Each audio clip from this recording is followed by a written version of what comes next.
నేను ప్రోటోకాల్ వివాదం మీద గత 2 సార్లు ఈ ప్రెస్ మీట్కి రావడం జరిగింది. దాని మీద మా మంత్రి మాట్లాడలేక వాళ్ళ భర్త సెలవుమణి గారితో మాట్లాడించింది.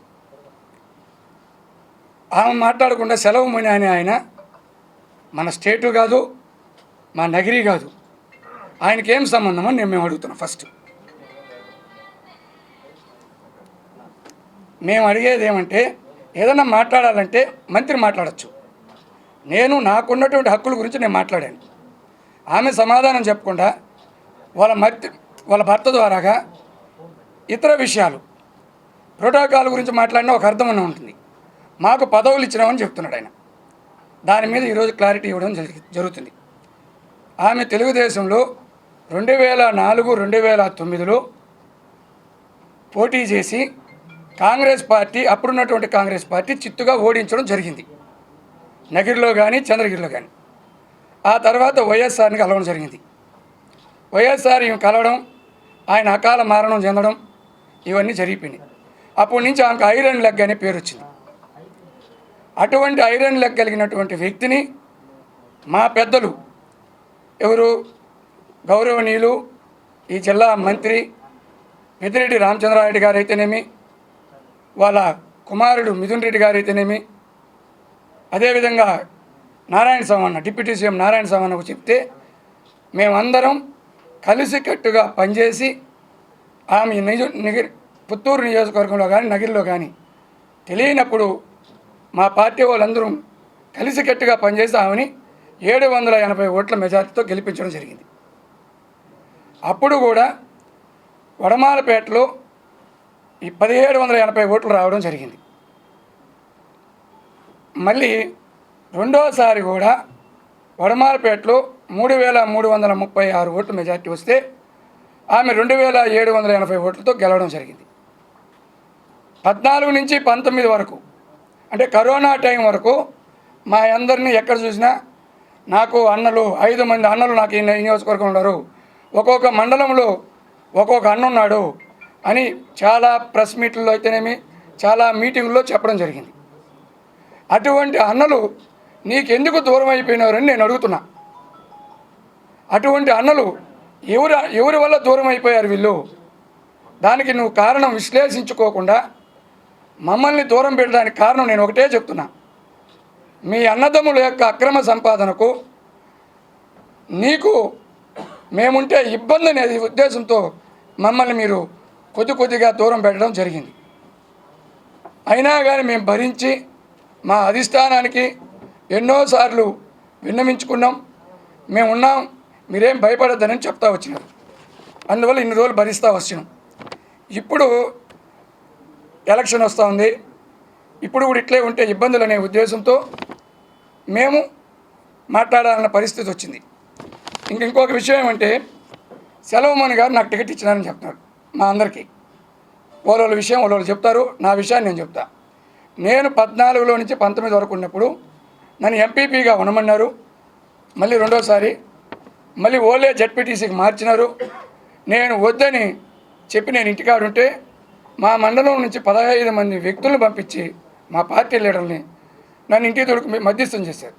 నేను లేచి గేట్ దాకా వస్తే ఇదే సెలవుమణి చేయి పట్టుకొని లాక్కొని వచ్చి ఏం అలిగిపోతావా అని చెప్పి నన్ను బుజ్జగించి టికెట్ ఇచ్చాడా లేదా అని ఆయన్నే మీరు అడగండి.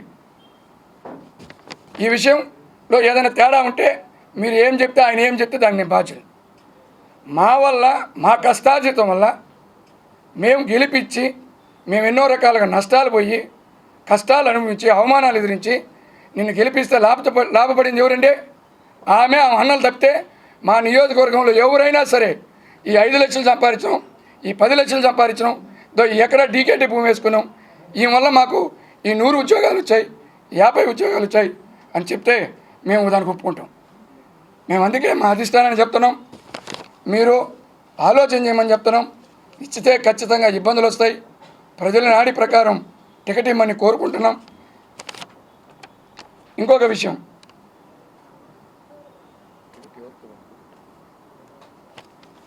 టికెట్ ఆమె కాకుండా ఎవరికి ఇచ్చినా, గెలిచే వ్యక్తికి ఇచ్చే మేము ఖచ్చితంగా పనిచేస్తాం. ఇప్పుడు అమలన్న మాట్లాడతారు.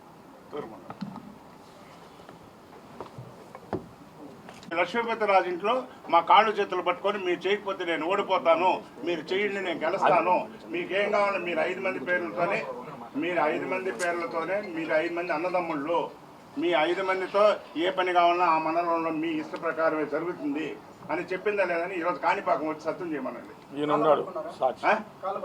చేతులు పట్టుకున్నారు. చేసినప్పటి నుంచి 9-14లో కూడా ఏ రోజు వచ్చి నేను ఇప్పుడు చెప్పుకుంటా, నేను సినిమాలో పెద్ద హీరోయిన్ని, నేను పెద్ద కోటీశ్వరులని. ఆ రోజుల్లో 50,000కి 30 మెసేజ్లు నా దగ్గర ఉండే, కార్డు అందరికి షేర్ చేస్తాను. అన్న 50,000 పంపించన్నా, ఫ్లైట్ టికెట్ డబ్బు లేదు, వడవాళ్ళపేటలో మీటింగ్ అన్నా 2 లక్షలు పంపించు, ఈరోజు వచ్చి ఇలా మాట్లాడుతూ ఉంది. ఇట్లంతా మేము పార్టీ కోసం అని చెప్పి జగన్మోహన్ వైఎస్ఆర్ పార్టీ అంటే మాకు తల్లితో సమానం, నాయకుడు పార్టీ నాయకుడు అంటే తండ్రితో సమానంగా మేము ఈరోజు పార్టీ కోసం కష్టపడి నా వ్యాపారాలు వదులుకొని కోట్లు ఖర్చు పెట్టి ఈమెను 2 సార్లు గెలిపించుకుంటే మాకు ఇచ్చే గౌరవం ఇది. ఈమెకు మళ్ళా సీట్ ఇస్తే హైకమాండ్ వాళ్ళు ఇస్తే ఇచ్చుకోండి, మేమైతే పని చేయము, ఖచ్చితంగా ఓడిస్తామని చెప్తున్నాం. మాకంటే పార్టీ కావాలా, పార్టీ ముఖ్యం మాకు, కాబట్టి మీరు దయచేసి సీట్ ఇవ్వద్దని చెప్తున్నాం. నేను అర్థం చేసుకుని హైకమాండ్కు రిక్వెస్ట్ చేస్తున్నాం. నేను ఏమి చెప్పాలని చాలా ఉన్నాయి, ఇప్పుడు అవసరం ఎలక్షన్ అప్పుడు ఎందుకులండి.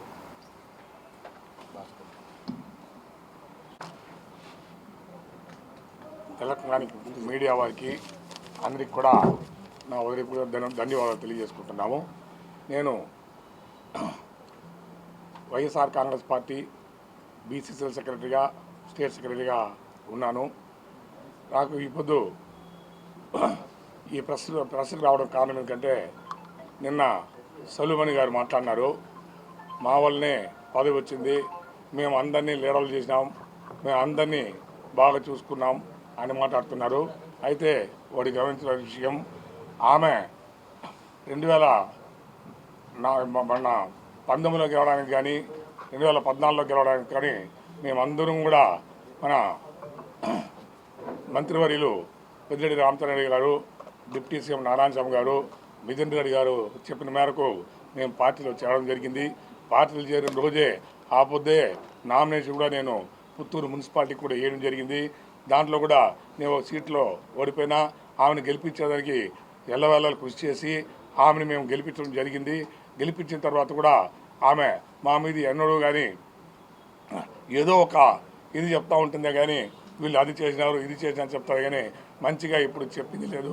అలాగే 2 సార్లు ఆమె పుత్తూరు నగిరి కాన్స్టిట్యున్సీలో చెంగాడి గారి మీద, ఇక్కడ చంద్రగిరిలో ఒకసారి తెలుగుదేశంలో కూడా ఓడిపోయడం జరిగింది. అట్లా 2వ ఏడు వచ్చిన తర్వాత పుత్తూరుకు వచ్చిన తర్వాత నగిరి కాన్స్టిట్యున్సీకి వచ్చిన తర్వాత మేము వైఎస్ఆర్ కాంగ్రెస్ పార్టీ వైఎస్ఆర్ కాంగ్రెస్ పార్టీలో చేరిన తర్వాత పెద్ద ఆయన కానీ డిప్యూటీ సీఎం కానీ అందరూ చెప్పిన మేరకు మేమంతా చేరి పార్టీలు చేరి ఆమె యొక్క విజయాన్ని కృషి చేసి అన్నీ బాగా అనుభవించి ఈ పొద్దు వాళ్ళు చేసిన అరాచకం ఎట్లుందంటే ఎక్కడ పోయినా డబ్బు డబ్బు డబ్బు డబ్బు. మీరు ఒకవేళ మనం సబ్ స్టేషన్కి పోయినా 5 లక్షలు కావాలి, 3 లక్షలు కావాలి, 2 లక్షలు కావాలంటారు. అందువల్ల మేమంతా ఏమండ లేకుండా బయట వచ్చేది జరిగింది. ఈ పొద్దు సెల్వమణి గారు మాట్లాడుతున్నారు, ఈ యొక్క పార్టీలో ఇప్పుడు నా పుత్తూరు మండలం వరకు నేను ఇన్ఛార్జిగా ఉన్నప్పుడు నాకు 64 బూతులు ఉండింది. మేము అందరూ 64 బూతుల్లో కూడా నా దగ్గర మొదటి నుంచి చెంగాడి గారు ఉండేప్పటి నుంచి నేను నగిరి కాన్స్టిట్యున్సీ కానీ పుత్తూరు కాన్స్టిట్యున్సీలో సగ మండలము పుత్తూరు ఉన్నా కూడా అవన్నీ కూడా నేనే చూస్తున్నాను. నేను రవిశేఖర్ ఇద్దరు కూడా చూస్తున్నాము. ఆ పొద్దు నుంచి ఈ పొద్దు వరకు కూడా అన్ని బూతుల్లో మనుషులు కూడా మేము వాళ్ళకి పరిచయం చేసి అందరూ ఆయన చెప్పినాడు మమ్మల్ని పిలిచి కూర్చోబెట్టుకుని వాళ్ళకి డబ్బు ఇచ్చి పంపించినారు. అందువల్ల మాకు ఎవరు తెలియలేదు. ఈ పొద్దు చూడండి మాకు అందరూ ముందరనే కనిపిస్తూ ఉన్నారని మాట్లాడతారు. ఆ పొద్దు మేము కానీ పరిచయం చేయకపోతే ఈయనకి ఎవరిని తెలుసును, ఎవరిని తెలీదు. ఇతను ఎక్కడుంది, తమిళనాడు, ఇతను కాంచీపురంలో ఉండేది, డైరెక్టర్గా మెడ్రాస్లో ఉన్నాడు. వీళ్ళు అప్పుల్లో కూరకపోయి ఉంటే ఈరోజు వచ్చి పుత్తూరు నగిరి కాన్స్టిట్యున్సీకి వచ్చిన తర్వాత ఆమె ఎమ్మెల్యే మంత్రి అయిన తర్వాత 2వసారి ఈ పొద్దు ఎక్కడో మొత్తం సంపాదించుకొని ఈ పొద్దు మమ్మల్ని అంతా ఎక్కువ ఇబ్బంది పెడుతున్నారు. మా యొక్క వర్క్లు కూడా అంటే ఏదైనా చిన్న పనిగా ఎంఆర్ ఆఫీస్ కానీ ఎండిఓ ఆఫీస్ కానీ పోలీస్ స్టేషన్ కానీ ఎక్కడ పోయినా కూడా ఇమీడియట్ ఫోన్ చేసి వాళ్ళకి చేయకూడదు, వాళ్ళకి చేస్తే నేను ఒప్పుకోను అంటే మేము ఏం తప్పు చేసినాము? వైఎస్ఆర్ కాంగ్రెస్ పార్టీకి పనిచేసినాము, ఆమె గెలవడానికి కృషి చేసినాము. ఆమెకి పేరే ఐరన్ లెగ్ని పెడితే మేము గోల్డెన్ లెగ్గా మార్చడం జరిగింది. నేను మున్సిపాలిటీలో నిలిచేటప్పుడు కూడా నేను ఊరికి ఏం నిలవలేదు. దాదాపుగా 10,000 మందితో పెద్ద ఆయన సమక్షంలో మనం పెద్ద ఆయన సమక్షంలో 10,000 మందితో మేము చేరడం జరిగింది. ఎందుకంటే చేరడం జరిగింది, ఒకరిద్దరితో కాదు. ఈ 64 బూత్తుల్లో పేర్లు తెలియదు, వాళ్ళ ఊరు తెలియదు. సెల్లుమణికి కానీ ఆమెకు కానీ వాళ్ళ అన్నదమ్ములకు కానీ రావడమే వాళ్ళ అన్నదమ్ములు. వీళ్ళు 5 మంది ఉంటే 5 మంది మనల్ని ₹1 కూడా సంపాదించుకున్నారు. మనం ఇప్పుడే అప్పుల్లో ఉన్నాము కాబట్టి మనం ఇలా చేసుకుంటే మంచిదని మమ్మల్ని 5 మందిని దూరం పెట్టడం జరిగింది. అందులో మేము 5 మంది కూడా దూరంగా చేయడం జరిగింది. ఈరోజు నాకైతే పుత్తూరు మున్సిపాలిటీలో కానీ పుత్తూరు మండలంలో కానీ 64 బూతుల మనుషులు కానీ ప్రతి ఒక్కరిగా మీరు ఏడడిగినా ₹1 ఇంతవరకు మేము ఎక్కడ కరప్షన్ చేయలేదు, ఎక్కడ ₹1 తీయలేదు. ఈ బదులు చూస్తే పుత్తూరు మున్సిపాలిటీ కానీ పుత్తూరు మనకి కోడేగి వస్తూ ఉంది. ఎక్కడ చూసినా ల్యాండ్ మాఫియా, ఎక్కడ చూసినా డబ్బులు తీయడం, ఎక్కడ చూసినా అరాచకం. ఏదైనా ఒకవేళ మా వాళ్ళు మొదలయాళ్ళు ఉన్నారు, దాదాపు 6,000 మంది పుత్తూరులో ఉన్నారు. నగిరి కాన్స్టిట్యున్సీలో 28,000 మంది ఓటర్లు ఉన్నారు. వాళ్ళందరికీ కూడా నేను పెద్ద ఆయన నారాయణ సమన్న వీళ్ళంతా చెప్తే ఆడ మీటింగ్ పెట్టి మా వాళ్ళందరూ కూడా పార్టీలో చేర్పించడం జరిగింది. చేర్పించిన తర్వాత కూడా ఆమెకి ఎంతసేపైనా వీళ్ళు అణగదొక్కాలనే యోచనే ఉంది కానీ వాళ్ళు గెలిపించినారు, మన సహాయం చేసినారు, వాళ్ళని ఏదో మనం ఆదుకుంటామని మనం కొంచెం కూడా లేదు. ఇదే మన మంత్రివర్యులు పెద్దిరెడ్డి రామచంద్రరెడ్డి గారు కానీ మిథున్ రెడ్డి గారు కానీ నారాయణ సమన్న గారు కానీ లేకపోతే మా పరిస్థితి ఏమి? పుత్తూరులో మేము ఎలా తిరగలుగుతాము? ఎందుకంటే తెలుగుదేశం వాళ్ళకైనా ఎక్కువ ఈయనంగా చూస్తున్నారు మమ్మల్ని. ఇది మంచి పద్ధతేనా? ఎందుకంటే మీరు లూటీ చేసేది మాకు పుత్తూరు నగిరి కాన్స్టిట్యున్సీ దొరికిందా అని మేము అడుగుతున్నాము. మీరు సంపాదించుకుంటే ఎక్కడో చోట సంపాదించుకోవచ్చు కదా, మా మీద ఎందుకు వచ్చి పడాలి? మేమేదో ప్రశాంతంగా బతుకుతా ఉన్నాము. మేము ముద్దుకృష్ణ ఉండేటప్పుడు కానీ చంగాడి ఉండేటప్పుడు కూడా ఎక్కడ రూపాయి కరప్షన్ లేకుండా ఎంతోమందికి ప్లాట్లు ఇచ్చినాం, ఎంతోమందికి డీకేడి భూములు ఇచ్చినాం, ఎన్నో ఉద్యోగాలు ఇప్పించినాం. కానీ ఇంత కరప్షన్, ఇంత మోసమైన ఎమ్మెల్యేని మంత్రిని ఎక్కడా చూడలేని కూడా మీకు సభంగా తెలియజేసుకుంటున్నాం.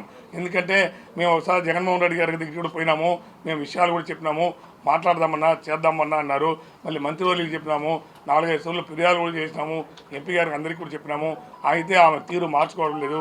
ఒకరోజు మమ్మల్ని పిలిచి కూడా మాట్లాడడం జరిగింది. మాట్లాడినా కూడా ఆమె తీరు మార్చుకోలేదు. కాబట్టి మేమందరూ కూడా ఆమెకి టికెట్ ఇస్తే మేము సుముఖంగా లేదు. రెండవది పుత్తూరు మండలం కానీ నగిరి కాన్స్టిట్యున్సీ కానీ ఈసారి ఆమెకి ఎక్కడ పోయినా ఆమె సీట్ ఇస్తే గెలవదు, మేము ఓట్లేము అనే ఎక్కువ మంది అగెనిస్ట్ చెప్తున్నారు. కాబట్టి ఆమెకు ఎట్టి పరిస్థితుల్లో మీరు సీట్ ఇవ్వకుండా వేరే వాళ్ళకి ఎవరికి సీట్ ఇచ్చినా కూడా మేము చేసేందుకు రెడీగా ఉన్నాము, గెలిపించడానికి రెడీగా ఉన్నాము కూడా సభాముఖంగా తెలియజేసుకుంటున్నాము. కాబట్టి మీరు దీన్ని అర్థం చేసుకొని కూడా కోరుకుంటూ మేము వినిపించుకుంటున్నాం.